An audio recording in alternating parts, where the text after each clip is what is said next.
2026年，美國最新飲食指南出爐，飲食方向出現一次重要轉變。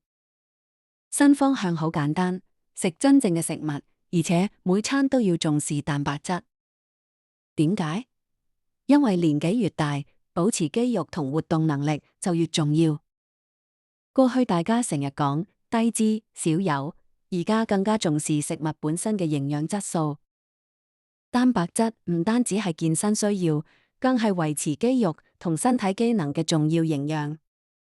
對長者尤其重要，食得夠蛋白質，再配合適量運動，幫助維持肌肉。